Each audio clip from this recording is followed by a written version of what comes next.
Waalaikumsalam. So hari ni saya akan sentuh setiap satu macam biasa. Okay, kalau nampak sini yang macam bulat ni, kalau punya pipi tu awak cekungkan dia lah. So kita akan panggil kawasan ni adalah kawasan teluk.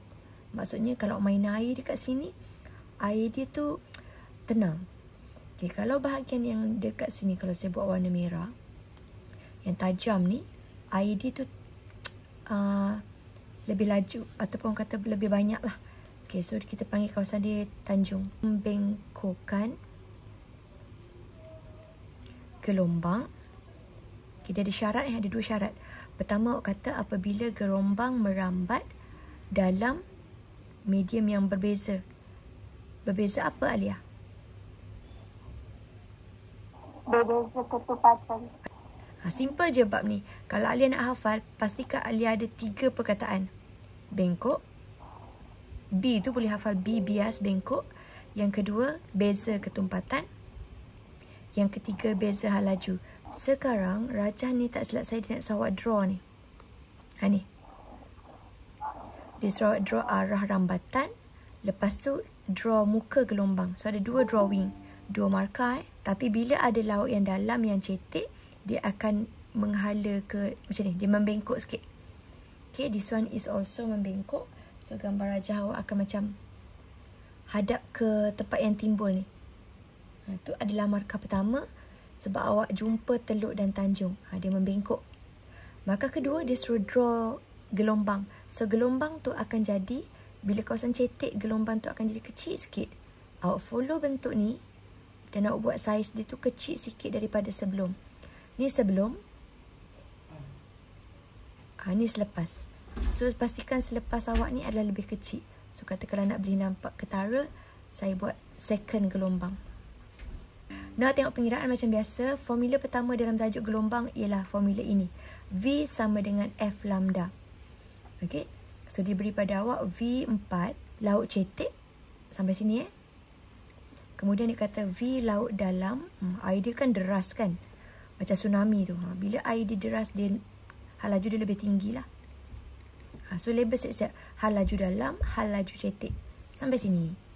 Okay, kemudian dia kata lambda untuk laut dalam. So, saya letak sebelah sini. 5 meter. Pastikan awak pandai label. And then, bila awak nampak V dengan lambda saja, means awak punya frekuensi kat sini. Kalau saya boleh highlight, dia akan jadi malar. Kenapa dia malar? Sebab air jumpa air. Okey, laut dalam, laut cetek, dua-dua tu air. Frekuensi cetek adalah bersamaan dengan frekuensi dalam. Okey, so letak sebelah satu dekat sini, katakanlah saya kata cetek dengan cetek. Sebelah yang kedua saya letak sini, katakanlah dalam dengan dalam. Ini formula yang terhasil daripada formula pertama ni. Cuma formula yang kedua ni datang daripada pemahaman yang ni lah. Ni basic formula. Okey, dia punya teras lah. So, kalau saya masuk nilai, tengok 4 per lambda cetek tak tahu. Velocity dalam 9. Lambda dalam 5. So, dia just nisbah biasa. Bila dekat sini dia main unit meter. Meter. Saat dengan saat cancel. So, lambda akan jadi meter. Okey. Ni pengiraan yang pertama. Tadi bias. Sekarang elektromagnet paling ke tepi ni adalah dia paling halus. Nampak ni? Bila dia paling halus bererti dia punya lambda kecil. Lambda kecil bersamaan, kalau tengok balik formula, berkadar songsang kan? Frekuensi dengan lambda tu berkadar songsang. Bererti kawasan sini frekuensi dia sangat tinggi. Sebelah kanan ni, kadang-kadang soalan suka terbalikkan keadaan tau. Radio dia letak sebelah kiri. Maksudnya, kalau bentuk serenjang macam ni, siapa yang serenjang? So, awak kena tahu medan kiri dan kanan ni. Satu medan elektrik, satu medan magnet. Pergerakan dia sentiasa serenjang. So, awak kena catat lah. Frekuensi gamma. Sebab dia tanya gelombang manakah? Nampak? Nyatakan gelombang manakah? Setiap satu elektromagnet hafal satu contoh. Okay? Alright. Dia punya ciri bagi gelombang EM. Dia banyak ciri. Okay, katakanlah awak nak hafal satu sahaja pun boleh.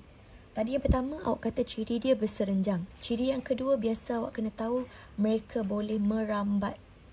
dalam vacuum. Pulau Pinang dia spot belau. So apa yang awak nak kena tahu dengan belau, kawasan yang besar celah ni dengan kawasan yang kecil celah ni, maksudnya faktor pertama adalah faktor celah. Dia akan menyebabkan gelombang tu mengubah corak. Maksudnya kalau tadi corak dia straight line, now corak dia sedikit petak. Kalau dia lagi sempit, macam lift yang sangat sempit, dia akan lagi membulat. Tapi V, F, lambda sama. Apa yang beza hanyalah corak. Baik, celah akan menyebabkan corak dia berubah. Lagi satu, siapa boleh bagi tahu saya apa punca pembelauan berlaku? Halangan. Pandai, halangan. Dua perkara saja. So kalau dia tanya fenomena apa, of course awak akan cakap pembelauan. Jangan sebut dibelaukan Dia mesti per dekat depan. VF lambda sama, bererti lambda awak akan sama. Awak akan kata saiz celah gambar rajah yang ni, gambar rajah kedua lebih sempit. Fizik bila banding dia kena ada lebih lah. So of course lah awak tahu yang bahagian yang sempit tu dia lebih membulat. So awak akan kata corak 5.2 lebih jelas. Atau perkataan lain yang boleh diterima, lebih bulat. Ni je. Jangan sebut lebih besar. Sebab lambda tak ada beza saiz, betul? So awak kena sebut lebih jelas atau bulat. Dua jawapan saja diterima. Semakin kecil saiz celah. Saya consider nombor 2 je, gambar yang kedua. Semakin kecil saiz celah, semakin jelas pembentukan gelombang, ataupun awak kata semakin bulat pun boleh, tetapi lambda akan jadi sama. Panjang gelombang adalah sama. Sesuatu yang makin panas dia ada kaitan dengan, okey, contohlah awak sejuk. Bila awak sejuk awak gigil kan. Bila suhu yang sejuk, suhu yang rendah, bererti awak punya pergerakan akan menjadi slow. Alright. So of course panjang gelombang ni awak kena relate dengan ni lah. V sama dengan F lambda. Maksudnya kalau saya delete F ni, saya jadikan dia pemalar, so hubungan mereka berkadar terus. So mungkin Hani Zafira boleh cuba respon dekat pertama. Bunyi macam ada typing kat situ. Suhu tinggi, panjang gelombang tinggi. Pandai. Sakit tekak ke sayang? Okay, saya tak type Cuba Alia. Yang kedua pula, saya ambil warna lain. Untuk Alia, saya ambil purple. Suhu, laju. Suhu. Suhu tinggi. Jika suhu tinggi, maka laju gelombang pun tinggi. Pandai. Itu lagi pertama saya tulis. So, betul lah dua-dua orang. Alhamdulillah. Now kita tengok. Ni apa? Siapa tahu fenomena gambar ni? Interference. Betul. Senang nak cam sayang. Awak nampak speaker ni? Ada dua speaker. So once ada dua speaker, kalau ingat balik nota interference, dia akan macam ni. Dua sumber. Awak ada speaker kiri, speaker kanan. Gedum, gedam, gedum, gedam. Maksudnya jarak antara dua sumber speaker tu adalah A. Tak dapat hafal nama, awak cam gambar. Kena cam gambar. Kemudian bila dia berbunyi, contoh ni gelombang gedum, gedam, gedum, gedam. Okey, sampai dekat telinga awak ni, dua yang bersebelahan ni, antara dengar dengan dengar yang bersebelahan, kita akan sebut dia huruf X. D yang Alia sebut tadi tu apa? Kat mana kedudukan dia?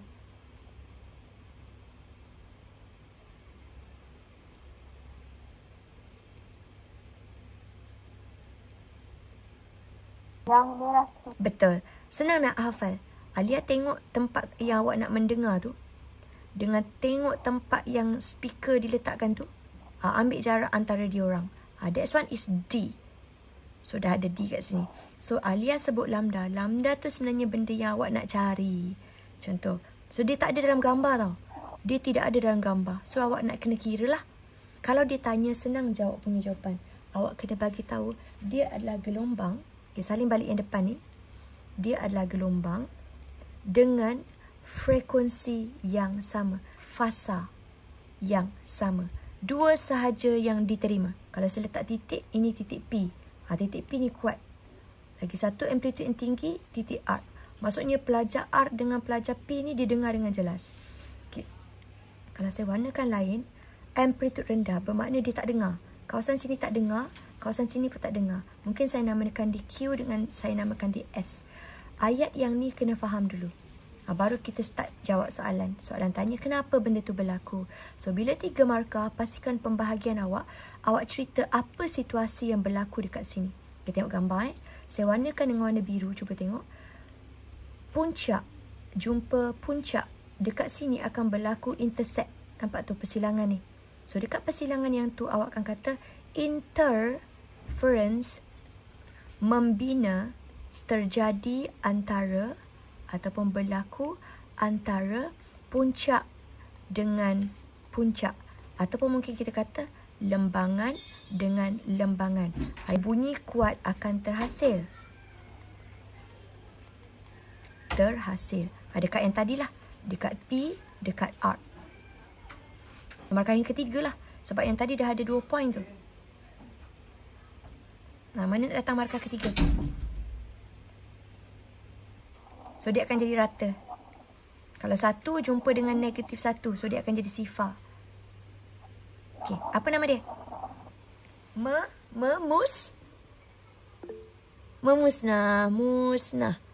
Okey, interference memusnah. Maksudnya macam ni, awak bina bangunan, tiba-tiba ada orang robohkan. Of course, dia akan landai. Macam tu cara nak hafal dia. Memusnah akan berlaku. So, awak kena buat kontras. Satu puncak. Lagi satu dia mesti bertemu dengan lembangan. Maka bunyi yang lemah, awak kena habiskan. Terbalikkan gambar ayat pertama tadi. Terhasil di Q dan S. Nampak? Pecahan jawapan tu kena pandai. So bila dia masuk formula A, dekat sini, jom kita cari maklumat dia. Laju 330. MS -1. Frekuensi 1000. So dekat sini awak boleh cari lambda lah. V sama dengan F lambda. Lambda equal to, awak tekan kalkulator, so you will get, saya letak jawapan terus 0.33 meter. Awak sebenarnya saya rasa tak ada masalah yang basic macam ni. Okay, your problem bila dia dah masuk interference dekat sini. So cuba tengok jarak antara dua pembesar suara, so this is A. So you now A 75 cm. Boleh tak kita maintain cm? Dia kena pakai M. Betul. Awak nampak je tajuk-tajuk macam ni, mesti dia nak treat awak supaya awak tak perasan. Pastikan awak perasan 1 meter bersamaan 100 cm. Oleh sebab itu 75 cm. Nak tukar pada meter tak ada masalah. Awak ambil balik benda yang awak cari, ambil barisan atas tu per dengan unit yang sama. Nak guna konsep ni pun tak apa. It's okay lambat. Asalkan awak selamat. Okay, ambil balik yang awak cari per dengan unit yang sama. Yang belum pakai awak just darab 1 meter. So at the end awak gerakkan titik lah sebenarnya. So awak akan dapat 0.75 meter. Meter baru boleh selesai. Okay, jom kita tengok. Lambda sama dengan AX over D. A dah ada. Lambda dah ada. Ni PR adalah yang jelas. So yang tak jelas tu Q duduk sini. Boleh tu nampak. Okey, jom kita tengok. Sekarang dia nak daripada P bukan ke R tau. Dia nak ke S. So kalau tengok balik, P, R. P sampai R ialah dengar. Lepas tu S tu yang yang terlebih ke sana. So ni adalah X terlebih ke sini separuh. So kalau sini adalah 1 X, sini akan jadi setengah X. Sebab Q duduk sini betul. Q tak jelas, S pun tak jelas. Sebab dia mesti dengar dengan dengar yang selepasnya. Yang betul-betul selepas dia. Baru kita panggil X tau. Jelas? Okey. S tu tak disebutkan. Soalan nak kira sampai S. Cuba tengok ni. Ni. Soalan nak sampai S. Bermakna, kalau saya boleh highlight, ni X. Ni ke depan lagi baru X tau. Tapi sekarang ni S tu duduk dekat bahagian tak dengar. So dia akan jadi half of it. Separuh. Oh. Tricky dia kat situ. So, so tadi yang bersama dengan salah kan? ya. So dekat sini awak ada 1.5 ataupun 1.5 distance tu. Sampai P ke S. Ada 1.5 kat situ. Saya ambil yang dengar yang selepasnya. So yang saya buat warna hijau ni adalah awak punya X. So awak ada A, D, X, lambda. Okay, jom kita try. Tadi kita ada 0.8. Lepas tu kita ada 0.33 lambda. Lepas tu kita ada yang tadi baru kita cari tu. Tu A tu, nampak A? So kita ada A 0.75.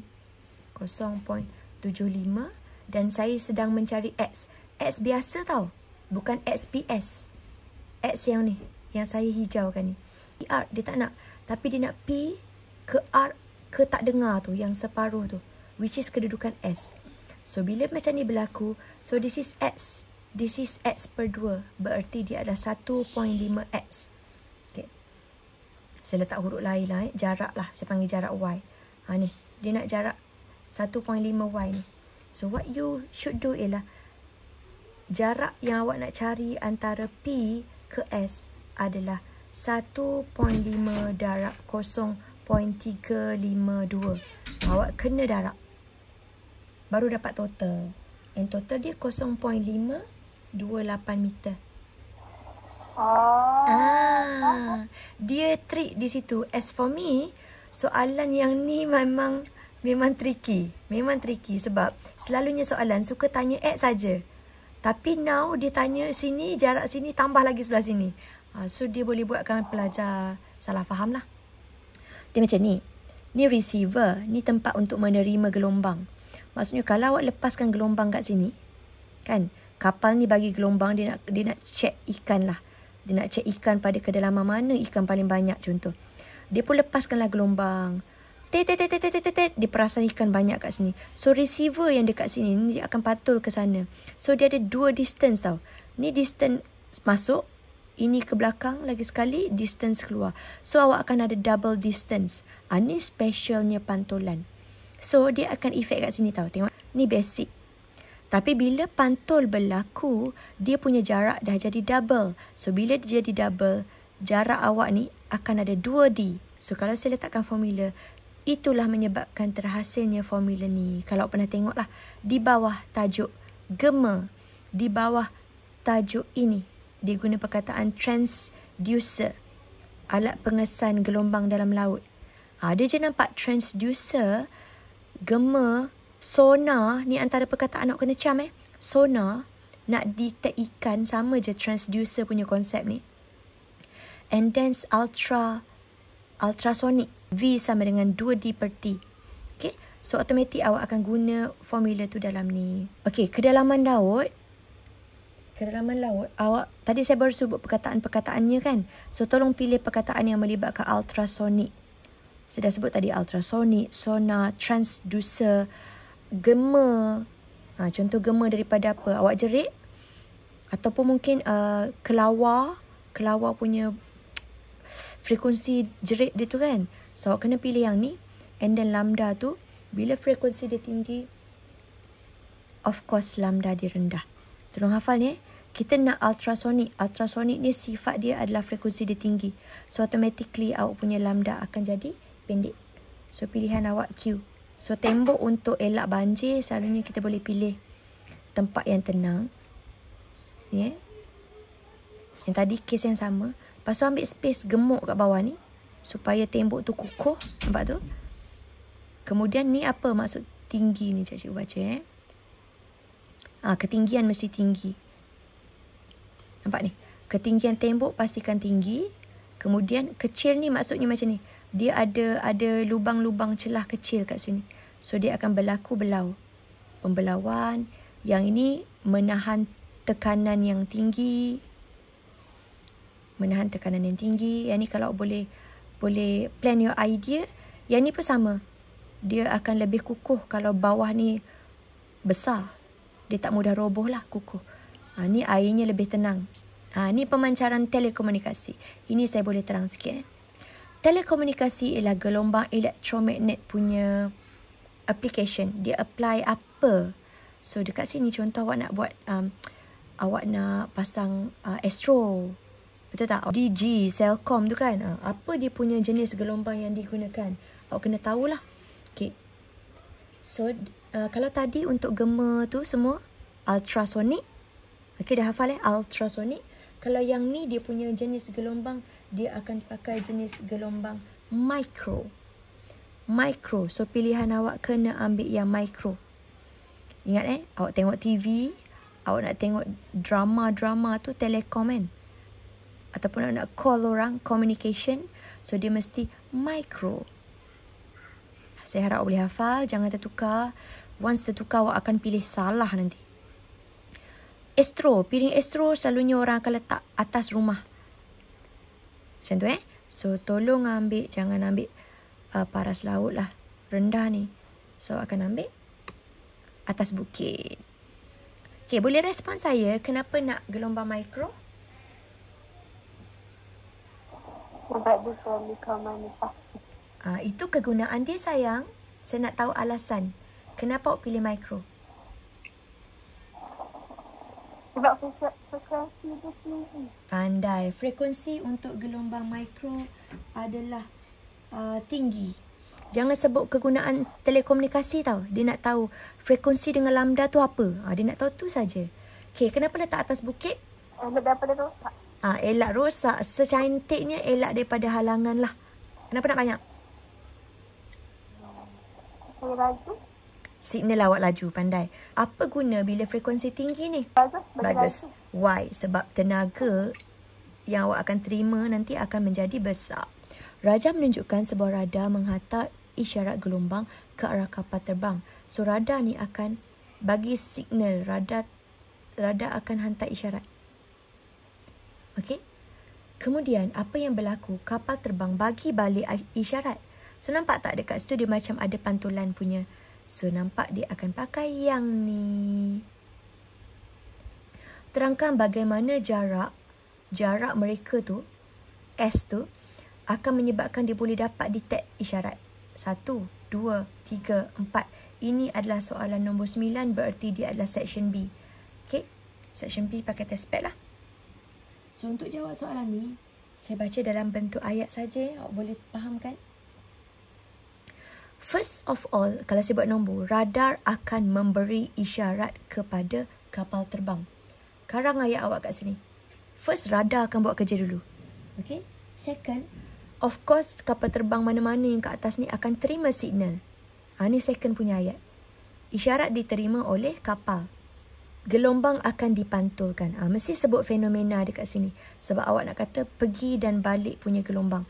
Mesti ada perkataan macam tu. Isyarat beri, isyarat terima, berlaku pantulan gelombang. Yang keempat, kalau modify awak akan dapat, kalau tak silap saya, VT bahagi 2 tu akan dapat ditentukan. Pengiraan tolong hati-hati dengan giga. Hati-hati dengan giga. Tukar pada SI. Diberi jarak kapal S ke radar adalah 52K. So, ni kapal terbang S. So, dia bagi tahu antara radar ke S adalah 52,500 meter. Manakala isyarat diterima bla bla bla bla, dia cerita pasal R pula, kapal terbang yang ke atas ni. Nampak tu? So, dekat sini, D yang awak akan kira adalah distance sini. Kapal terbang R yang nak terima radar. So, bila dia nak terima isyarat radar, distance of R akan equal to hal laju R, masa R bahagi 2. Hati-hati. Ni untuk R punya cerita tau. So, awak tekan kalkulator macam biasa. Hal laju ni hal laju cahaya 3/10^8. Masa ini adalah masa R yang ni. So, at the end, saya bagi jawapan siap-siap Ni, 9,000 kat sini. Dari kiri sampai kanan. So, bila soalan tanya S sampai R, apakah jarak S sampai R? So, ni matematik biasa saja. Saya tahu awak boleh selesaikan yang ni. Your problem is, saya takut awak tersalah masuk nilai. Dia sama macam kes speaker tadi tu. So, ni EM ni maksud cikgu tadi. Satu serenjang ikut paksi Y, satu lagi serenjang dia baring dekat paksi X. Ni baru kita kata medan magnet dengan medan elektrik. That's why kita kata elektromagnet bergerak secara serenjang. Sifat kedualan, ingat lagi kuantum? Ya. Okey, boleh kita goreng jawapan ni sama-sama? Cuba dengar saya jawab lepas tu awak balas tau. Okey, sifat kedualan kalau belajar kuantum bab 11 tu dia relate lah. So, pertama dia kata gelombang elektromagnet boleh bertindak sebagai satu gelombang. Sifat kedualan yang kedua, zarah. Okey, saya goreng ayat pertama nanti korang jawab ayat kedua. Okey. Terangkan. Gelombang elektromagnet boleh bersifat sebagai gelombang. Gelombang sahaja. So, dia boleh memantulkan, membelau, membias dan boleh melakukan fenomena interference. Bersifat zarah. Sebagai zarah, pandai. Okey, apa sifat-sifat zarah? Memiliki momentum dan tenaga kinetik. Pandai. Betul. So, dia boleh memiliki hal laju. Bila ada hal laju, of course ada momentum. Bila ada, dia more to formula sayang. Awak dah tahu ada hal laju. Zarah tu macam ni molekul kan. Molekul tu berlanggar-langgar. So, dia ada hal laju. Once dia ada hal laju, dia ada jisim. Mesti dia ada momentum. Once dia ada hal laju, setengah mv square, of course dia akan ada energy. Frekuensi itu adalah bilangan ayunan sesaat. Frekuensi ialah ni formula Awak boleh pakai ni, tak ada masalah. Which is awak kata T is tempo. Atau awak kata bilangan ayunan sesaat dalam masa satu saat. Kalau kita nak cuba terangkan macam mana telinga ni boleh mendengar suara speaker. 1, 2, 3, 4. Dengar saya goreng Pembesar suara ni dia ada speaker tau. So dia akan vibrate. So once dia vibrate, awak punya jawapan awak kena cakap kon kertas speaker tu dia akan bergetar. Satu markah. Markah yang kedua, awak akan kata zarah-zarah tadi akan dimampat dan diregang. Yang ketiga, awak kena kata mereka akan bergerak secara selari dengan arah rambatan. Sebab ni gelombang bunyi. Gelombang bunyi awak dah tahu kan? Sifat dia adalah selari. Sebab dia adalah sejenis gelombang membujur. Hati-hati tengok kalau saya warnakan dengan warna lain. Bunyi adalah contoh gelombang. Bujur adalah jenis gelombang. Gelombang ada dua jenis. Membujur, melintang. Apakah contoh gelombang membujur? Bunyi. Apakah contoh gelombang melintang? Air, cahaya. Elektromagnet. Contoh. So, kena hati-hati. Selari ni adalah dia punya cara dia merambat. Selari ke, serenjang ke, cara. Dan yang terakhir awak akan kata, gelombang yang bergerak tadi akan sampai ke telinga pendengar. Dan ini adalah section C yang last one. 1 minit terakhir pukul 9 juga hari ni. Section C, open question. So, tengok cara cikgu ambil Anda dikehendaki mencipta penghala wayar, penghala tanpa wayar. Maksudnya router. Saya rasa awak dah biasa dengar router lebih kot. Yang awak letak wifi kat rumah tu kan. Okay, router ni kalau awak tengok dia ada macam ni. Satu pencawang. Kalau router yang paling hebat kalau awak tengok dia sampai 3-4 pencawang. Signal dia sampai memang sejelas-jelasnya. Memang cepatlah kalau awak nak download cerita. Okay, sekarang ditanya macam mana nak buat router tu lebih laju pada jarak jauh. Kalau ada rumah 2 tingkat, 3 tingkat, macam mana router ni sampai ke tingkat atas? Soalan dia macam tu. Okay, tengok cara cikgu tackle markah Cadangan anda mesti merangkumi lokasi, jenis, frekuensi, ketumpatan, bilangan antena. Kalau cakap bilangan antena yang banyak. Pandai. Sudah agak dah. Sebab tadi dah banyak testing kan. Letak banyak-banyak antena. Supaya signal isyarat yang jelas akan diterima. Lokasi ni dekat tempat yang tinggi. Betul. Macam tadilah piring astro. lokasi mesti tempat tinggi, elak halangan lagi.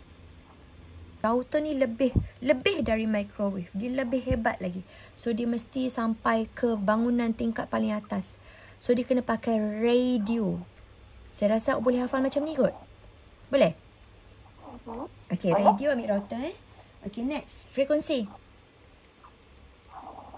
Frekuensi tinggi. Dia duduk kat sini sayang, frekuensi tinggi. So, saya rasa boleh dapat markah ni. Okay, kemudian tulislah tenaga yang akan sampai akan besar. Kenapa ketumpatan awak mesti rendah? Kenapa nak ringan? Senang nak dikendalikan. Dia boleh bawa gelombang tu lebih jauh lah. Membawa gelombang ke kawasan yang lebih luas. So far okay? Alhamdulillah. Saya harap segala yang dah lupa-lupa tu korang jelas. Okay. Alright, Assalamualaikum. Good night.